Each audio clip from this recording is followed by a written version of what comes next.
अब तुम इसमें ये देखो कि हमने रोटेशनल मोशन में कल तीन चीजें पढ़ी थी। एक थी भाई pure translational motion,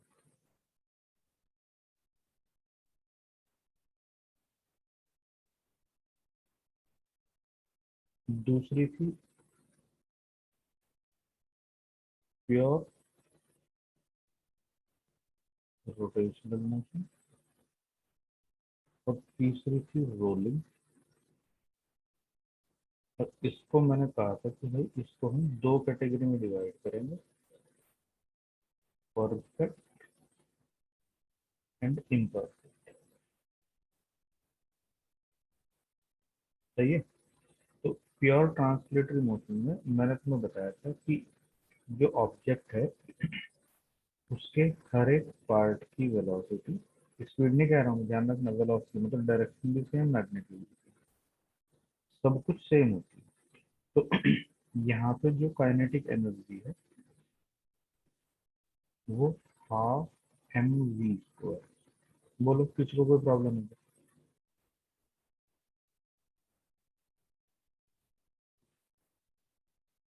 no sir. दूसरा प्योर रोटेशनल मोशन जो था, मैंने तुम्हें ये कहा था कि भाई इसमें जो बॉडी का सेंटर ऑफ मास होता है वो रेस्ट पे रहता है। यहाँ V C M equal to zero, और बॉडी इस तरह से रोटेट करती है जिससे कि उसके हर एक पार्टिकल की वेलोसिटी, एंगुलर वेलोसिटी सेम होती है, पर टेंजेंशियल वेलोसिटी उसकी अलग अलग पार्टिकल की डायरेक्शनल मैग्नीट्यूड में अलग अलग हो सकती है। जो एक्सिस के पास होंगे उनकी वेलोसिटी कम होगी, जो एक्सिस से दूर होंगे उनकी वेलोसिटी ज्यादा होगी। और यहाँ जो काइनेटिक एनर्जी है, प्योर रोटेशनल एनर्जी होती है हाफ आई ओमेगा स्क्वायर। और चूंकि ये प्योर ट्रांसलेशनल मोशन और रोटेशनल मोशन का कॉम्बिनेशन है, तो ये half M V square plus half I omega square, ये सी। बोलो इसमें कोई डाउट है तो? No sir. यहाँ तक समझ गए ना सब लोग? अब यस तुम सर। अब तुम जरा एक बार ध्यान से देखो कि जो ये प्योर ट्रांसलेटरी मोशन है और ये प्योर रोटेटरी मोशन है, जब हम स्कूटी, कार, साइकिल वगैरह चलाते हैं तो उसमें सेंटर ऑफ मास भी आगे चलता रहता है और बॉडी रोटेट भी करती रहती है। तो एक्चुअल में इन दोनों की मिक्सिंग है रोलिंग। समझ रहे हो? Yes sir. बीच बीच में जो तुम बोलते रहो तो जरा थोड़ा उससे में ऐसा लगता है कि हाँ सामने वाले एंड पे आवाज जा रही है। अब देखो जैसे ये यहाँ पे हम प्योर ट्रांसलेशनल मोशन की बात करते हैं, तो इसमें तुम ध्यान से देखना कि जिस सरफेस के रेस्पेक्ट में ये कांटेक्ट में है, हम उसके रेस्पेक्ट में थोड़ा चीजों को एनालाइज करने की कोशिश करेंगे। यहाँ से देखिए जरा, जो प्योर ट्रांसलेशनल मोशन है इसमें वी सी एम और ये सब चीज सेम है। इसमें जो पॉइंट ऑफ कांटेक्ट होगा विद रेस्पेक्ट टू ग्राउंड, ये किस तरफ ट्रेवल कर रहा होगा? आगे। तो यहाँ हम लिख देंगे कि point of contact moves forward with respect to contact surface. ठीक है ना भाई?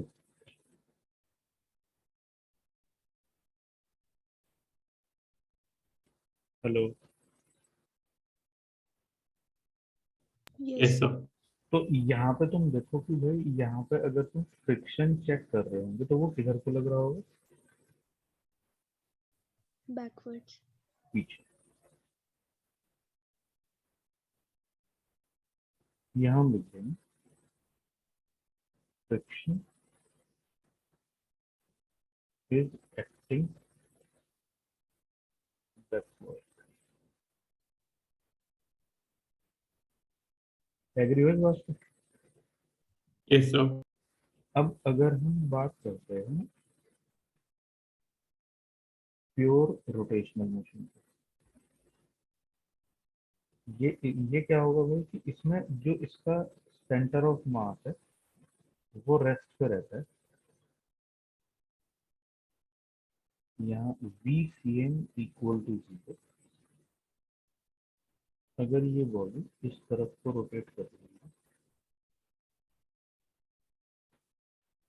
तो अगर मैं इसको इस तरह की रोटेटिंग बॉडी को एक प्लेटफॉर्म पर रख दूंगा तो तुम देखो इस पॉइंट की टेंडेंसी किधर जाने की होगी?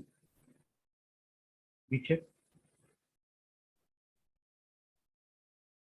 ये टेंजेंशियल वेलोसिटी हम ऐसे ही तो मार्क करते हैं।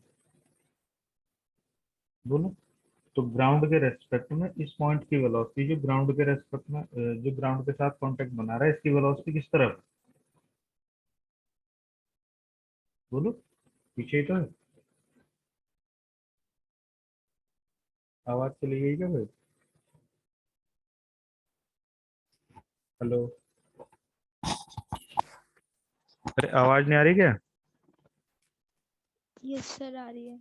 हाँ, मैं पूछ रहा हूँ कि ये जो ग्राउंड के रेस्पेक्ट में पॉइंट ऑफ कांटेक्ट है इसकी मूवमेंट किस तरफ है? पीछे। पीछे। तो जब ये ग्राउंड के रेस्पेक्ट में पीछे जा रहा है तो यहाँ फ्रिक्शन किधर लग रहा होगा? आगे लग रहा होगा। तो तुम इस तरह से समझो इसको ध्यान से, पहले तो, कि जैसे तुम्हारा स्कूटर है या तुम्हारी साइकिल है, मान लो ये तुम्हारी साइकिल है ऐसे।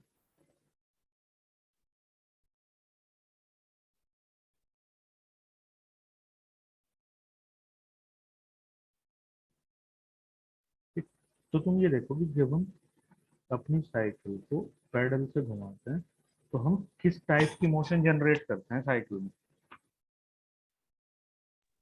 रोटेशनल। तुम देखो कि जब हम पैडल घुमाते हैं तो यहाँ पिछले वाले पहिए को हम इस तरफ घुमाने की कोशिश करते हैं सिर्फ। पैडल का काम यही होता है। बोलो। Yes sir. यही तो है या कुछ और है? यस।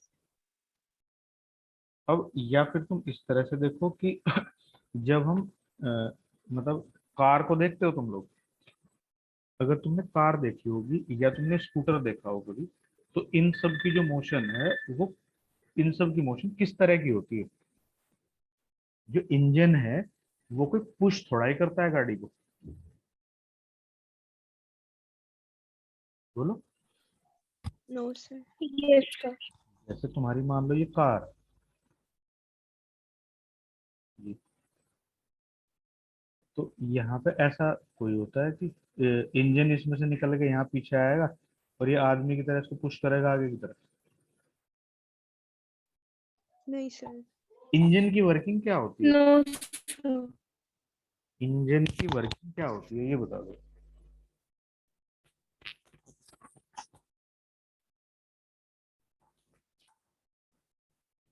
मतलब इस तरह से समझो जरा ध्यान से पहले, कि जैसे ये चैम्बर है, एक सील्ड चैम्बर होता है, इसके अंदर एक पिस्टन है, जो पिस्टन ऐसे मूव करता रहता है, तो ये एक शाफ्ट है जिससे ये एक पहिए के ऊपर इस तरह से कनेक्टेड रहता है साइड में, ये बीच में नहीं रहती, इसकी कनेक्टिविटी थोड़ी सी साइड में रहती है ऐसे। अब देखो क्या होगा इसमें, कि ये सिलेंडर है जिसके अंदर ये पिस्टन मूव कर रहा है, एक्चुअल में क्या होता है कि इसके अंदर पेट्रोल जाता है, पेट्रोल की वेपर मिक्स विद ऑक्सीजन। इसमें यहाँ पे दो वॉल्व लगी रहती हैं इधर पे, अगर तुम मेरी बात समझ पा रहे हो तो मैं तुम्हें ठीक से बता। तो इसमें एक वॉल्व ओपन होगी, इधर से इसमें पेट्रोल और ऑक्सीजन का मिक्सचर चला जाएगा, तो ये पिस्टन जो होगा उस टाइम पे ये ऊपर जा रहा होगा, तो ये उस वेपर को कंप्रेस कर रहा होगा। तो कंप्रेस्ड गैस में जब यहाँ इसमें भी स्पार्क प्लग लगा रहता है, जब उसमें से स्पार्किंग होगी तो यहाँ पे एकदम से ब्लास्ट होगा।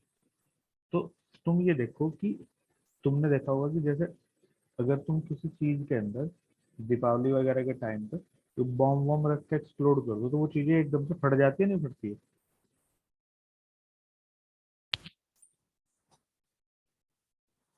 बोलते ही नहीं लोग, गायब हो जाते हैं। सर आपकी वॉइस कट कट के आ रही थी अभी। मैं ये एक बारी मैं तुम्हारे से ये पूछ रहा हूँ कि ये एक पिस्टन है जो एक चैम्बर के अंदर मूव कर रहा है। तो जब ये पिस्टन ऊपर की तरफ जाएगा तो इसमें वेपर होंगी, पेट्रोल की और ऑक्सीजन की, वो कंप्रेस होंगी। ये स्पार्क प्लग उनमें स्पार्क कर देगा। तो कंप्रेस्ड गैस में जब स्पार्क होता है तो एकदम वहां एक्सप्लोजन हो जाता है। Yes sir. तो जब वहां पे एक्सप्लोजन होगा तो तुम ये बताओ, एक्सप्लोजन के टाइम पे चीजें बुरी तरह से एक्सपेंड करती हैं, नहीं करती? तुमने दीपावली को पटाखा वटाखा नहीं देखा कि किसी कंटेनर में रख के छोड़ दो तो फट जाता है? यस सर, एक्सपैंड करती है। हाँ, तो जब इसकी एक्सपेंशन की टेंडेंसी होगी तो ये जो ये साइड वॉल्स हैं ये तो बहुत मजबूत होती हैं, तो इनका तो कुछ होता नहीं। तो ये पिस्टन को पीछे धकेल देती है। जब ये पिस्टन पीछे की तरफ जाएगा तो ये पहिए को ऐसे घुमाता है, फिर ये एक राउंड पूरा कर लेता है। जब ये एक राउंड पूरा करके वापस यहाँ से ऊपर जा रहा होगा तो ये पिस्टन फिर ऊपर की तरफ दब रहा होगा, फिर इसमें से गैस आ रही होगी, फिर अगेन एक्सप्लोजन हो रहा होगा, फिर नीचे जा रहा होगा। तो ये पहिया ऐसे घूमता रहता है और ये पिस्टन ऊपर नीचे चलता रहता है। तो बेसिकली पेट्रोल में जो इंजन का काम होता है वो इस पिस्टन को ऊपर नीचे चलाना है, जिसकी वजह से हम एक पहिए की रोटेशनल मोशन जनरेट कर लेते हैं। Yes sir. तो बेसिकली इंजन जो होता है वो किस तरह की मोशन जनरेट करता है?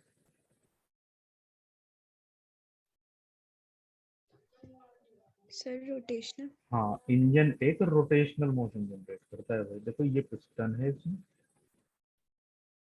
ये शाफ्ट है, तो ये शाफ्ट यहाँ पे एक ऐसे पहिए से कनेक्टेड रहती है। तो जब ये पिस्टन आगे पीछे चलेगा यूं तो ये ऐसे ऐसे चलेगा, ऐसे ऐसे ऐसे। ठीक है? अगर तुम, यस सर। मैं तुम्हें दिखा देता हूँ, right, मैं ये edit करो।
देखो तुम्हें दिखाई दे रहा है क्या?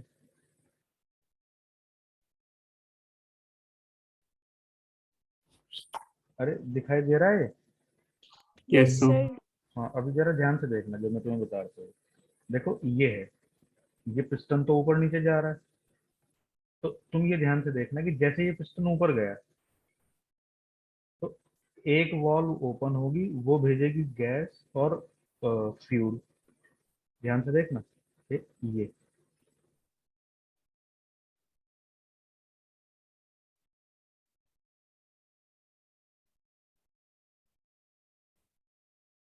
अब देखो ध्यान से, ये जैसे ऊपर से नीचे आया तो ये जो लेफ्ट वाली वॉल्व है ये ओपन हुई ना।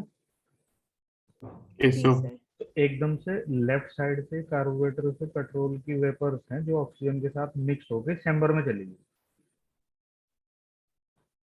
मतलब यस ठीक है सर। सर। मैकेनिज्म इतना फाइन तरीके से सेट होता है कि मतलब चीजें देख के एकदम समझ आती है कि मतलब यहाँ हो गया है। तो देखो, जैसे ये पिस्टन नीचे की तरफ जा रहा है तो ये मैकेनिज्म इस तरह से होता है कि वेपर्स अंदर घुस जाएंगे चैम्बर में। अब जैसे ही ये पिस्टन ऊपर की तरफ जाने लगेगा तो लेफ्ट वाल्व बंद हो जाएगा। देखना ध्यान से, ये देखो अब ये लेफ्ट वाल्व जो थी ऊपर चली गई, तो उसने फ्यूल भेजा और अपने आप ऊपर चली गई। yes sir, तो एक तरीके से इसने क्या किया, इसने गैस का बाहर निकलने का रास्ता बंद कर दिया। हाँ सर, जैसे हमारे हार्ट में नहीं वॉल्व होती, one way traffic. yes sir, तो अब ये क्या होगा कि अब ये पिस्टन जब ऊपर जा रहा है तो इस चैम्बर में जो गैस और फ्यूल भरा है वो इस तरीके से कंप्रेस हो रहा है। ठीक। ठीक है सर, अब जैसे ये कंप्रेस हो जाएंगे तो ये इसकी टॉप पे लगा है स्पार्क प्लग, ये एकदम से इसमें स्पार्क करेगा, देखना ध्यान से।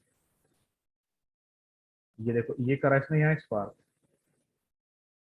यस ठीक है सर। सर, तो एकदम से ये कंप्रेस गैस एक्सपेंड होगी, तो जब ये एक्सपेंड होगी तो ये जो सिलेंडर है नीचे की तरफ भागेगा।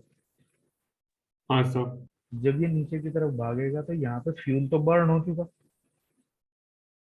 तो फ्यूल बर्न होने से जो मतलब वेस्टेज बचता है, जैसे स्मोक है, कार्बन पार्टिकल, कुछ एसपीएम वगैरह तुमने पढ़े होंगे, वो सस्पेंडेड मेट्रिकुलेट पार्टिकल क्या होते हैं, जो सब कुछ अनबर्न्ड है, कुछ सीओ है, कुछ CO2 है। ये तुम्हें पता है ना कि जब हम ऑक्सीजन की एक्सेस में फ्यूल बर्न करते हैं तो कार्बन डाइऑक्साइड बनती है, और इनकम्प्लीट में और कार्बन मोनोऑक्साइड। इनकम्प्लीट में कार्बन मोनोऑक्साइड बनती है। तो जो इनकम्प्लीट कंबशन है वो हार्मफुल होता है ह्यूमन लाइफ या जो जितनी भी लाइफ है उनके लिए, और जो कंप्लीट कंबशन है वो ग्रीन हाउस इफेक्ट प्रोड्यूस करता है। यस सर, तो अब देखो ध्यान से, अब ये नीचे की तरफ धकेलेगा भाई, ये गया। अब ये वापस ऊपर जाएगा, तो अब की बार क्या होगा कि अब की बार लेफ्ट वॉल्व नहीं खुलेगी, अब की बार राइट वॉल्व खुलेगी, जिससे कि इसके अंदर जो ये धुआं वगैरह है ये सारा बाहर फेंक दिया जाए। देखना ध्यान से, देखो ये ऊपर की तरफ जा रहा है ना, तो हाँ yes sir, sir. Right side से स्मोक बाहर जा रहा है, ये साइलेंसर से कनेक्टेड होता है, समझ रहे हो। यस सर, तो जब ये पूरा प्रोसेस हो जाएगा, अब फिर दोबारा से वही वाला प्रोसेस शुरू हो गया। देखो अब लेफ्ट साइड से क्या आया, फ्यूल आया। हाँ सर, तो तुम ये देखो पिस्टन की मोशन किस तरह की है, पिस्टन की मोशन है अप एंड डाउन। यस हाँ सर। सर, पर इस पिस्टन की हेल्प से जो क्रैंक से कनेक्टेड है, ये नीचे शाफ्ट से क्रैंक कनेक्टेड है, इसकी मोशन देखो जरा किस तरह की है। ये जो नीचे की तरफ चीजें रोटेट नहीं हो रही, उसकी रोटेशनल है। उसकी रोटेशनल। देखो ध्यान से, ये रोटेट हो रहा है ना, ये नीचे। यस सर, अच्छा अगर हमें ज्यादा वो होती है, मतलब एक तरीके से हमें अगर ज्यादा चाहिए पावर, तो हम गाड़ी में एक से ज्यादा सिलेंडर लगाते हैं। जो स्पोर्ट्स कार वगैरह आती है वो क्या उनमें तीन तीन चार चार आठ आठ दस दस सिलेंडर होते हैं। V8 engine. हाँ हाँ, देखना जरा,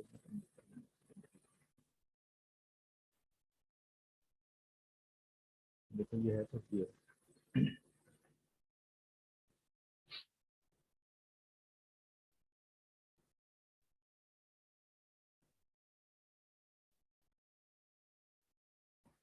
मतलब ऑनलाइन क्लास के फायदे भी हैं। देखो ये है, समझ रहे हो ना?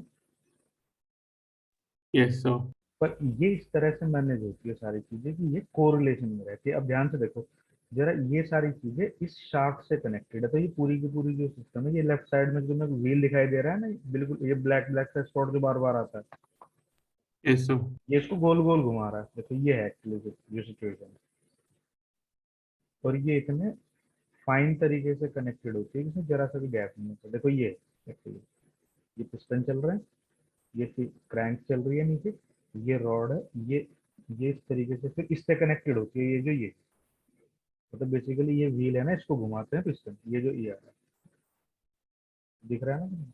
इंजन इंजन तुमने देखा नहीं होगा, जहाँ देखा होगा तुम्हें पता चल रहा होगा वो हो क्या रहा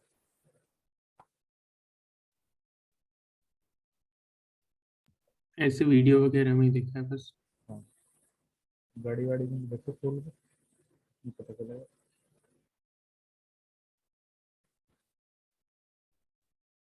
इंजीनियरिंग की वर्किंग जो है ना काफी मतलब टफ काम है, इतना आसान काम नहीं है।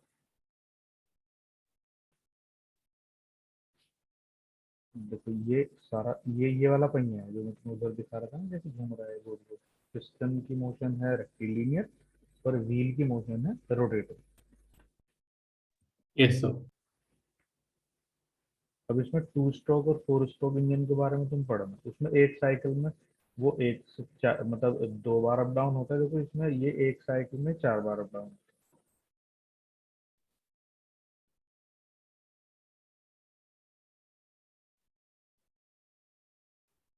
मैं तुमको दिखा रहा था।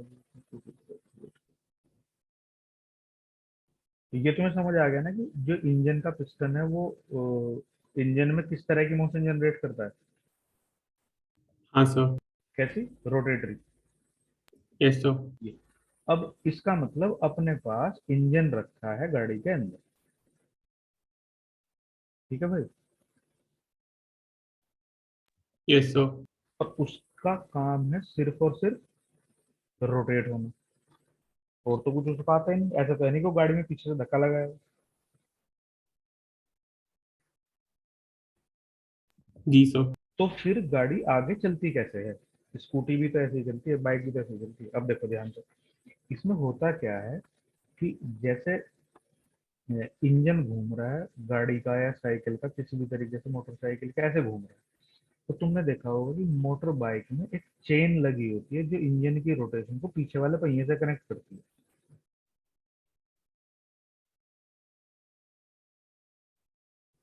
नहीं समझे? Yes sir. तब मोटर बाइक की रोटेटरी मोशन जो है वो रेयर व्हील से कनेक्टेड होती है चेन के थ्रू।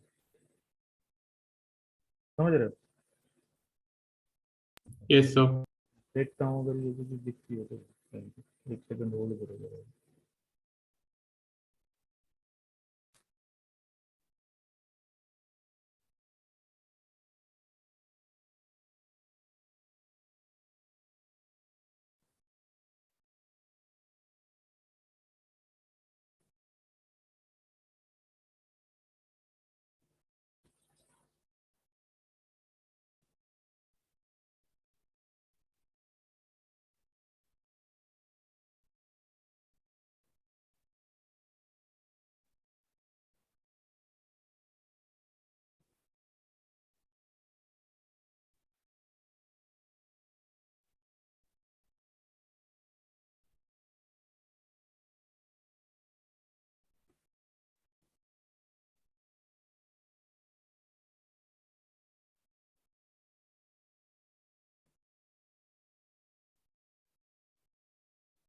यहाँ देखो यार, इसमें कुछ समझ आ जाएगा। सब जगह रहेगा एडवर्टाइजमेंट, तुमको सोचना नहीं है।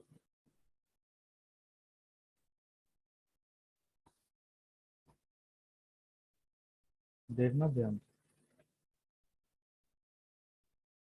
देख पा रहे हो? Yes sir. ये सामने क्या चीज है? पिस्टन। ये पिस्टन है, इससे क्या जनरेट होती है? Rotatory motion. किसमें? ये वाली जो शाफ्ट है इसमें। Yes sir. ये कनेक्टेड है जो रेयर व्हील है उससे। देखो ये कनेक्टेड है बेल्ट के थ्रू उससे। हाँ सर। तो इसका मतलब ये है कि इंजन की जो मोशन है वो व्हील को किस तरह रोटेट कर रही है। इंजन की जो मोशन है वो रेयर व्हील में किस टाइप की मोशन प्रोड्यूस कर सकती है। रोटेशनल। देखो ये बात समझ आ रही है ना, सारा काम किस तरह हो रहा है। Yes sir. अब तुम ये देखो कि इस पोजीशन में जो रेयर व्हील है उसकी टेंडेंसी किस तरफ चलने की है? फॉरवर्ड।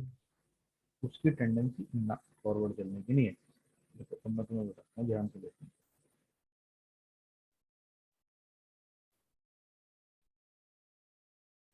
हम ये कह रहे थे भाई यहाँ पे कि मान लीजिएगा कि भाई तुम्हारे पास में ये है इंजन से कनेक्टेड पुली, और ये है तुम्हारा पहिया। ये ऐसे घूम रहा है मान लो, ऐसे। तो यस सर। इस पॉइंट की टेंडेंसी जो ग्राउंड के साथ कांटेक्ट में है किधर जाने की है? राइट की तरफ ऊपर को। नहीं, राइट की तरफ, हाँ राइट की तरफ ऊपर इधर को जाने की है एक्चुअली। Yes sir. इसकी वेलोसिटी इधर है, तो इस पॉइंट के ऊपर ग्राउंड फ्रिक्शन किधर देगी? पीछे। फॉरवर्ड। इधर की लेफ्ट की तरफ। इधर की तरफ। तो यस सर। इसका मतलब जब हम पहिए को ऐसे घुमाएंगे तो ये फोर्स गाड़ी के टायर पे लगेगा आगे, और फोर्स तो पुश है, तो इसका मतलब ये फिर बाइक या कार आगे चलने लगती ठीक है सर। है। ये बात समझ आ गई ना भाई? Yes sir. हाँ, अगर तुम इसको किसी एक स्मूथ फ्लोर पे रख के चलाओगे तो चलने की ही नहीं, वहीं घूमता रहेगा पहिया। जब तक स्मूथ रहेगा फ्लो तो फ्रिक्शन नहीं हाँ, मिलेगा। फ्रिक्शन नहीं मिलेगा तो उसको फिर आगे की तरफ पुश या पुल करने के लिए फोर्स ही नहीं मिलेगा। Yes sir. कुछ समझ आया इसमें? आया सर। तो अब तुमने ये सीख लिया कि इंजन की जो ट्रांसलेटरी मोशन है वो किस तरह से रोटेटरी मोशन प्रोड्यूस करती है, इंजन किस तरह काम करता है, और उसके बाद में उसको हम व्हील से किस तरह कनेक्ट करते हैं। तो बेसिकली इंजन की रोटेटरी मोशन किसी भी व्हीकल को ड्राइव करती है फॉरवर्ड या backward with the help of friction.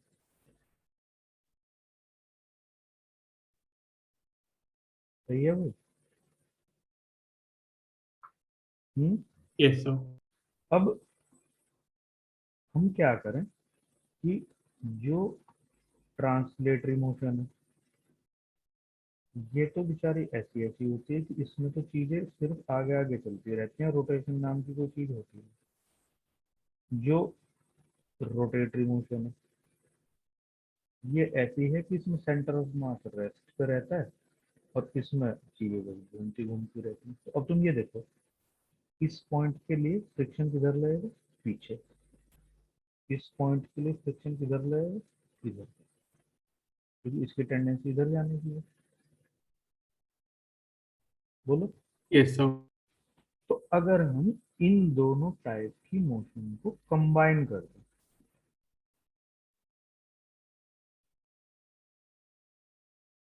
तो ये बनती है रोलिंग। ठीक है सर।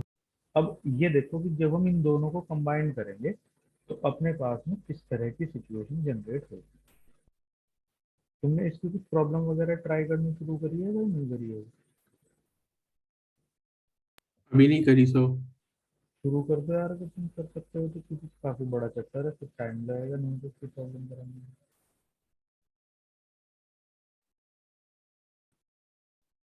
या अभी नहीं करना चाहते?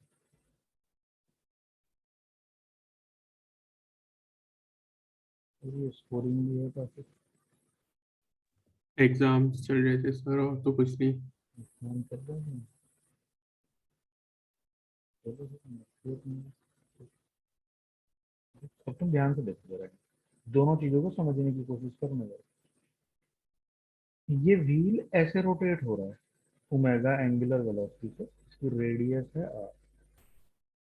तो रोटेटरी मोशन की वजह से जो पॉइंट ऑफ कांटेक्ट है उसकी टेंडेंसी किस तरफ जाने की है due to rotatory motion? Right में। नहीं, राइट में क्यों, ये ऐसे घूम रहा है देखो।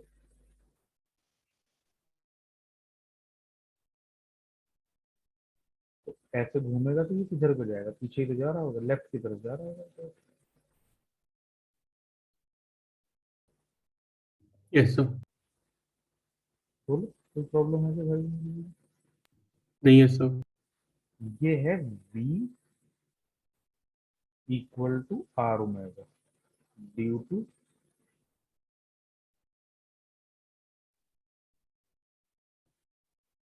Rotational motion. एग्री होना इस बात से? Yes sir.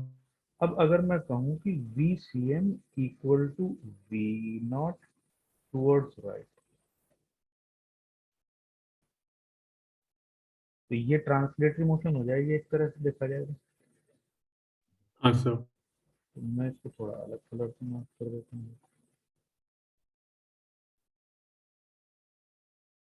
मान लो ये है वी इधर की तरफ, ये वी सी है।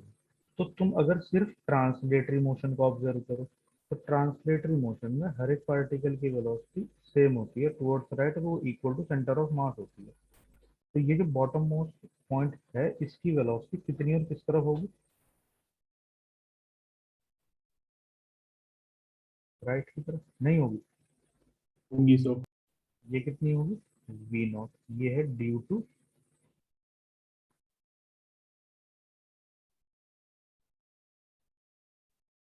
Translational motion.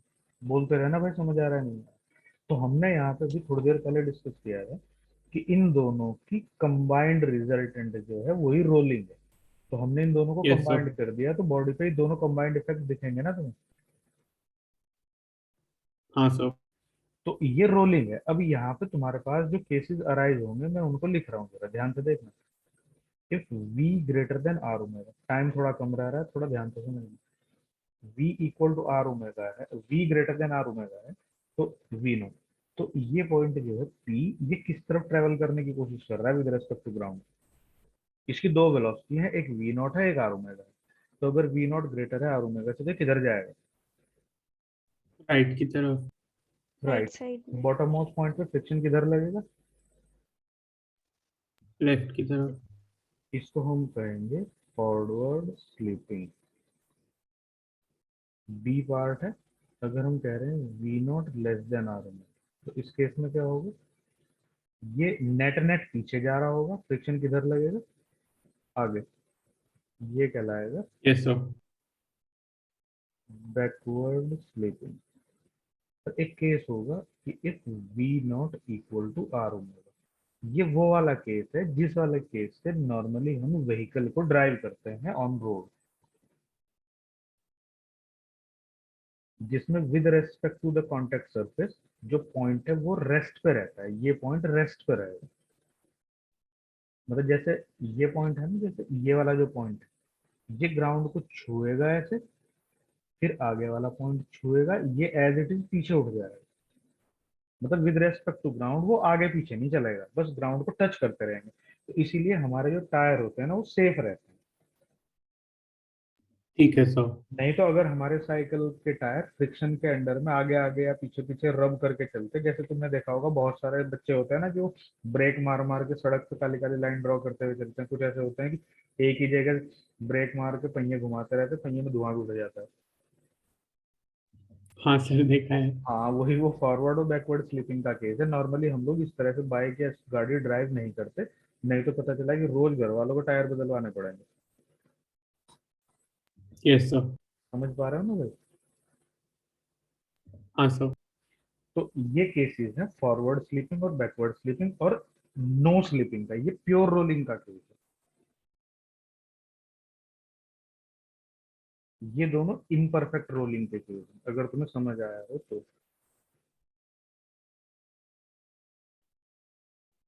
बोलो। Yes sir. किसी को कोई डाउट तो नहीं यहाँ तक?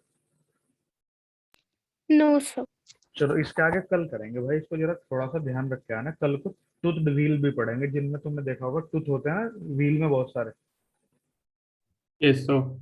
हाँ कल को वो पढ़ेंगे, थोड़ा वो भी फ्रिक्शन से रिलेटेड ही काम है। तुम हो सकता है इसको करो, हो सकता हो तुम्हारे से कल थोड़े बहुत 10-15 न्यूमेरिकल भी ट्राई करके आना।